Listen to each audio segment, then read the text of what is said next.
আচ্ছা, মেয়েরা কি বিয়ের পরে বড় হয়ে যায়? বাবার ঘরে থাকলে মনে হয় ছোটই থাকে। আজ বড্ড মায়ের কথা মনে পড়তেছে। আমার মাও তো আমাদেরকে নিয়ে এইভাবে রাতের ঘুম দিনের ঘুম হারাম করে বাচ্চাদের আবদার বায়না পূরণ করত। সকাল ৬টা বাজে না, আমার ছেলে বায়না ধরছে হাঁটতে যাবে, তার জন্য ওকে নিয়ে হাঁটতে চলে আসলাম। আসলে মা হলে বোঝা যায় মায়ের কদর। আমার মা একজন হার্টের রোগী। আপনারা সবাই আমার মার জন্য দোয়া করবেন, যাতে আমার মা তাড়াতাড়ি সুস্থ হয়ে যায়।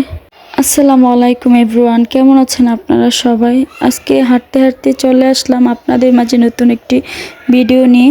যেহেতু আমার ছোট যা বাড়িতে নাই, তার জন্য আজকে একা হাতে সব কাজ আমাকে সামলাতে হবে। আজকে শুক্রবার, সকাল সকাল সব কাজ সেরে নিতে হবে, যেহেতু আজকে সবাই নামাজে যাবে। আর এদিক দিয়ে আমার ছেলে আমার সাথে উঠে বসে পড়লো। কিভাবে আমি কি কাজ করব বুঝে পাচ্ছি না। আসলে বাড়ির বউ মানেই দায়িত্ব, এক গাদা দায়িত্ব কাঁধে নিয়ে ঘুরতে হয় বাড়ির বউদের। তাই হেঁটে এসে পানি বসিয়ে দিয়েছি, রুটি বানাবো, আটার কাই করব তার জন্য। আমার ছেলের কাণ্ড দেখেন, 20 টাকা হাতে নিয়ে বোনকে 10 টাকা দিতেছে, আর উনি নিজে 10 টাকা রেখে দিছে। এখন চলে যাবে দোকানে, বোনের সাথে দোকানে যে মজা আনবে তার জন্য। দোকান থেকে এসে ও চলে যাচ্ছে ওর বড় বাবার সাথে। ওর বড় বাবা মানে আমার ভাসুর। ওর বাবার অভাব বুঝতে পারে না, কারণ ওর দাদা ওর কাকা সবাই আছে। আমার ছেলেকে নিয়ে যাওয়াতে আমি রুটিগুলো বেলে নিতেছি। দেখেন, রুটি বানানো বড় একটা আর্ট আমি মনে করি, কারণ আমার হাতে রুটি সেইভাবে গোল হয় না। তাও কেমন হয়েছে কমেন্ট করে জানাবেন দয়া করে। সকালে বিছনা ওঠানোর সময় প্রতিদিনই রুটিন এটা। আমার ছেলে প্রতিদিন এরকম দুষ্টামি করে। ওর সাথে প্রতিদিন খেলতে খেলতে আমার বিছানা বাজ করতে হয়। সবাই আমার ছেলেকে মাশাআল্লাহ বলতে ভুলবেন না।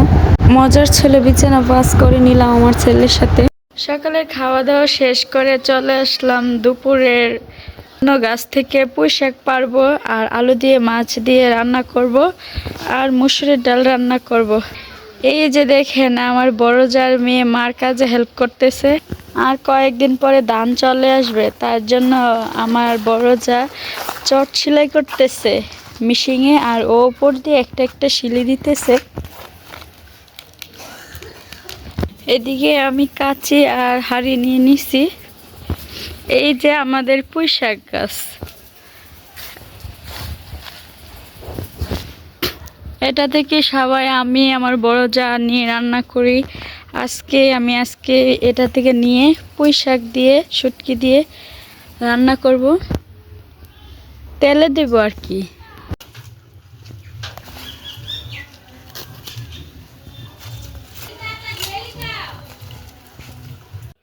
এই যে এদিকে আমি অনেকগুলো পুঁই শাক নিয়ে নিছি, আরও এদিকে আছে কয়েকটা।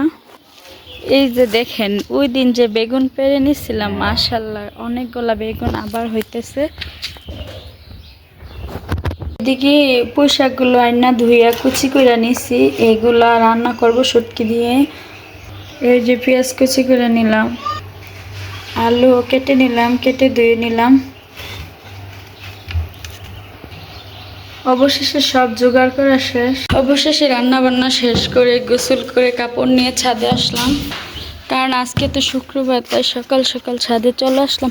আমার সাথে আমার দুনো ছেলে মেয়েও থাকবে সারাক্ষণ। এই যে দেখেন, ওরা ওইখানে দুষ্টামি করতেছে।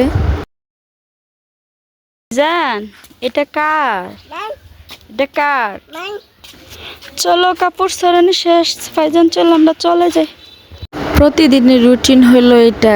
দুপুরে খাওয়া দাওয়ার পরে আমার পুলারে এইভাবে আমি বসায় রাখি, কারণ আমার ছেলে না হলে বের হয়ে যায়, গাড়ির কাছে চলে যায়।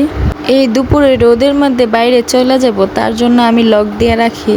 এত রোদের মধ্যে বের হয়ে গেলে তো ওর আবার জ্বর উঠে যাবে। যাই হোক, বিকালবেলা আমার এক চাচাতো ফুফুর থেকে আমি কয়েকটা জলফি কিনে আনছি আচার দিব বলে। মাশাআল্লাহ, জলফিগুলো বড় আছে। আমার সাথে আমার ছেলেও জলফিগুলা দেখতেছে যে কত বড় আছে।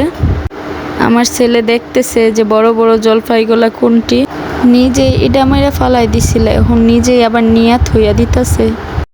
বিকালবেলা নিজের গাড়ি নিয়ে নিজে বাইরে গেছে, এখন নিজে তো আর গাড়ি চালাইতে পারে না, তার জন্য বোনকে ডাক দিতেছে ওরে যাতে ধাক্কা দেয়। তার জন্য আমার মেয়ে আসলো, ভাইকে নিয়ে গাড়ি চালাতে নিয়ে যাবে ভিডিওটি এই পর্যন্ত যদি ভালো লাগে অবশ্যই চ্যানেলটি সাবস্ক্রাইব করে আমার পাশে থাকবেন। আমার জন্য সকলে দোয়া করবেন। আমার নতুন চ্যানেলটি আপনারা সবাই সাপোর্ট করবেন। আল্লাহ হাফেজ।